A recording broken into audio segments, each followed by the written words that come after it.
All right, Maitsys family, today I'm here with Gary Braunscheidel. Gary. What do you do? I'm a CTO at Baillie Lumber. We manufacture truckload lumber. Thank you for the introduction. Now, you just had a successful go live on SAP's DataSphere platform.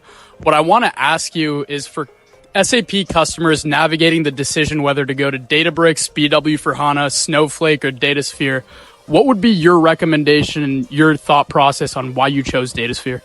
If I had to advise somebody on making a selection like that, really, if you're an SAP shop, DataSphere is just a natural fit. If you're a hybrid shop where you've got a lot of different ERPs, maybe something else might make sense for you, like Snowflake or Databricks, something else.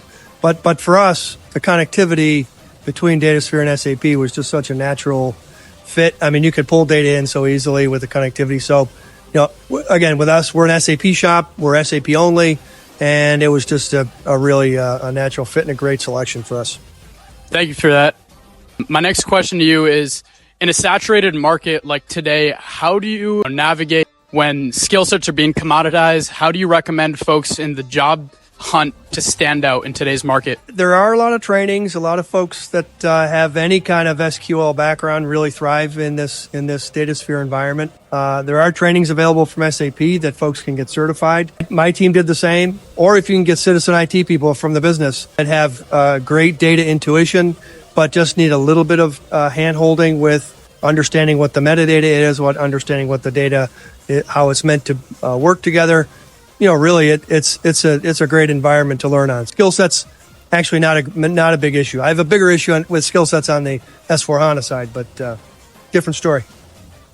Glad we're on the bleeding edge of that side of things. But Gary, how would you help senior management folks break into a C-level role for the first time? Oh, good question. Breaking into a C-level role is not always what it's cracked up to be. Sometimes there's some pros and cons. If you want to make a name for yourself, stay involved. Stay involved in the tech. I'm a CTO, so I'm involved in the tech. I like it. Choose an area that you like.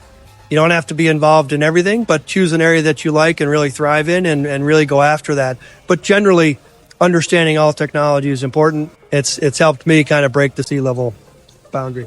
And how can C-level technology leaders position their team to be EBITDA multipliers and not a cost center for their business? Understanding the business is important. Getting out to see in a manufacturing environment, getting out to see the manufacturing environment is critical. If you can't see it, you can't build for it. Get intimate with the people involved. I always say, if you don't know who you're building for, then you don't know what you're building. So, any tips or tricks or final pieces of advice to the folks in the greater SAP community?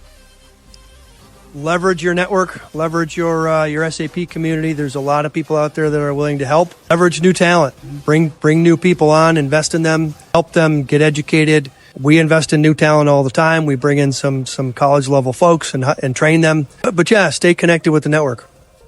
My name is Inesh Pandi. Gary, thank you very much for joining us today. Thank you.